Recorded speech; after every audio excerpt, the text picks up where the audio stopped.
Kenalkan dulu, nama saya Aryati. Saya sebagai analis atau ATLM, ahli teknologi laboratorium medis. Saya bekerja di rumah sakit. Anak saya 3. Anak yang pertama, anak yang kedua, alhamdulillah tidak ada masalah. Hamil yang ketiga, saya mengalami black tick ovum. Hamil yang keempat, saya keguguran. Dan hamil yang kelima, pada saat saya hamil yang kelima ini, saya itu konsultasi ke dokter. Terus udah gitu, saya diperiksa untuk pemeriksaan TORS. Ternyata hasil TORS saya itu ada sebagian yang positif. Tapi dokter menyatakan, oh tidak apa-apa, hanya IJJ-nya aja. Tapi karena saya sifatnya tidak puas dan saya itu perlu opini yang kedua, akhirnya saya dapat rekomendasi dari dokter di tempat saya bekerja untuk ke dokter fetomaternal. Setelah saya ketemu dengan dokter fetomaternal ini, hasil USG-nya ternyata dokter itu mendiagnosa saya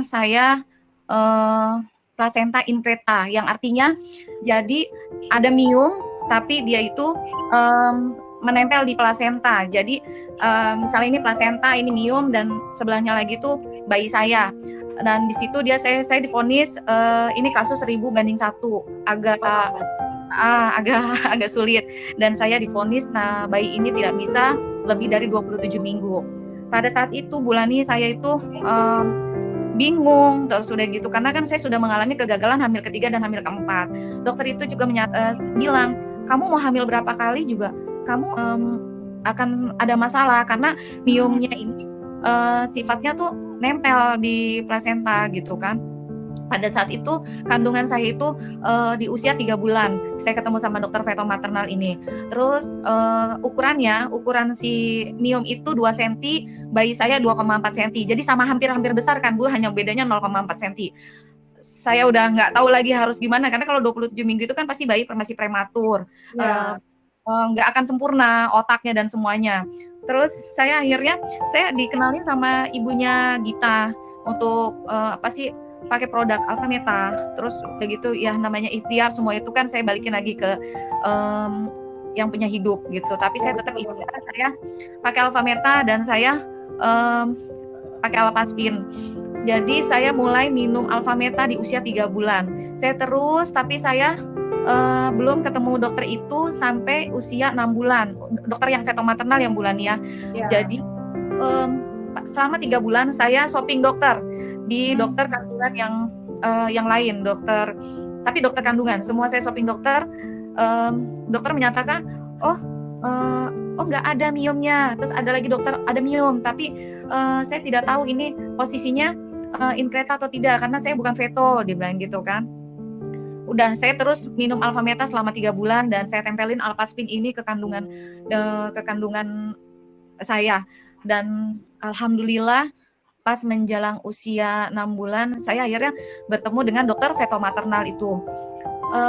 Dan alhamdulillah dokternya juga bingung, Bulani. Saya itu sampai di dalam ruangan itu lebih dari setengah jam. Dokter itu bingung. Saya udah USG bolak-balik ke kanan ke kiri. Itu tuh dokternya sampai ngomong, "Kamu minum apa? Kamu diminumin obat apa?" Saya diem aja karena saat itu saya bingung. "Kenapa ya, Dok?" gitu kan. "Miomnya tambah besar ya, Dok," saya gitu kan. Enggak ada miom sama sekali, dia bilang gitu. Saya langsung gimana ya, Bu? Rasanya gila banget ya. Ya, sampai merinding saat itu. Alhamdulillah gitu, karena kan saya punya waktu 6 bulan itu kan 24 minggu. Saya divonisnya 27 minggu itu bayi itu harus diambil gitu kan. Saya sampai bengong, dokter itu nanya. Saya ingat cuman, "Kamu minum apa? Kamu minum apa?" Saya nggak jawab karena saya masih shock gitu ya, Bu. Terus akhirnya, "Kenapa ya, Dok?" kata suami saya. Ini nggak ada, sampai saya tuh 45 menit Bulani, saya tuh di dalam tuh sampai dokter itu bilang semua bagus, dari otaknya nggak ada masalah, semua ukuran, terus jantung, ginjalnya oke, semuanya oke, sampai ukuran semuanya. Saya bilang, "Anak saya normal, dokter, normal, nggak ada kurang satu apapun." Sampai ya mukanya Bulani, saya saat itu mukanya nggak bisa ngomong apa, saya cuma bersyukur, alhamdulillah, saya cuma bisa ngomong itu. Sampai akhirnya saya lanjut tetap minum ini sampai lahir ya, Bu. Terus saya sampai 5 dokter subobgyn itu saya datengin, nggak ada. Akhirnya saya baru percaya, alhamdulillah gitu kan. Nah, dan vonis yang 27 minggu itu alhamdulillah tidak terjadi. Sampai itu bayi untuk 40 minggu Ibu nggak lahir-lahir. Akhirnya iya sampai 40 minggu nggak ada mules, nggak ada apa. Akhirnya saya ya udah sesar. Nah, saya ngomong sama dokter saya karena ada kejadian saya punya sepupu seperti itu. Jadi bayinya juga in kereta tapi kalah. Jadi bayinya 8 bulan harus diangkat dan kondisi bayinya itu lebih kecil daripada si Miumnya. Miumnya itu 3,5 kilo, bayinya 2,8. Bisa Bu kayak gitu Bu?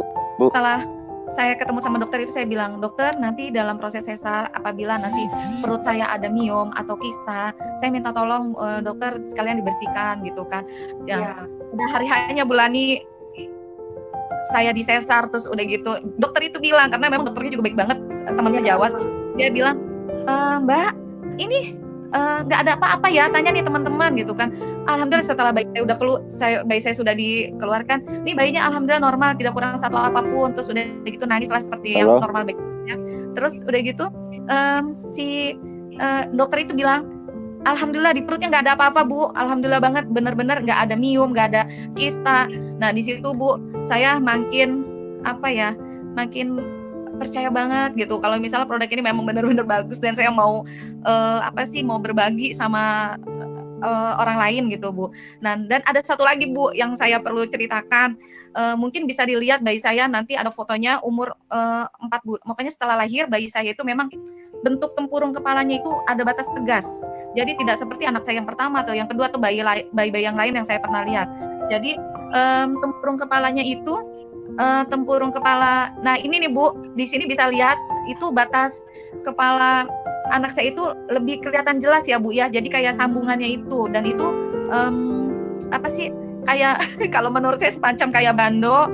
Kayak kalau kata anak saya yang kedua lagi itu, mama kok adik kayak alien gitu kan. Saya langsung ini juga kan karena ada apa gitu kan. Tapi alhamdulillah saya ngecek ke dokter terus di USG di USG kepala alhamdulillah normal, tidak ada apa-apa. Selama menyusui saya juga minum Alfameta dan saya kasih ini Bu. Jadi setiap dia tidur Alpaspinnya itu saya sorotin Bu di kepalanya.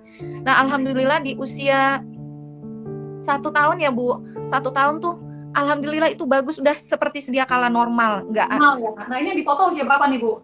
Ini 2 tahun, yang 1 tahun itu kurang tegas ya, tapi sudah tidak ada Bu. Nah ini nih Bu yang 1 tahun nih Bu. Ini satu tahun ini bayi ini udah bentuknya sudah bagus, jadi tidak ada batas tegas lagi yang tadi seperti yang umur usia 4 bulan. Itu setiap malam sama saya sinarin ini Alpaspinnya saya tempelin di situ. Terus saya juga masih konsumsi selama menyusui, saya minum Alfameta. Nah terus selama sekarang nih perkembangan anak Ibu sekarang udah usia berapa nih Bu Ari? 3 tahun dan alhamdulillah ya itu semuanya pokoknya saya balik lagi, pokoknya saya bersyukur banget. Alhamdulillah anak saya 3 tahun di seperti layaknya anak-anak, tapi kecerdasannya alhamdulillah menurut saya beda dari kakak-kakaknya. Jadi alhamdulillah Bu. Jadi dia lebih kalau diajak komunikasi itu seperti bukan anak 3 tahun Bu. Terus diajak dikasih misalnya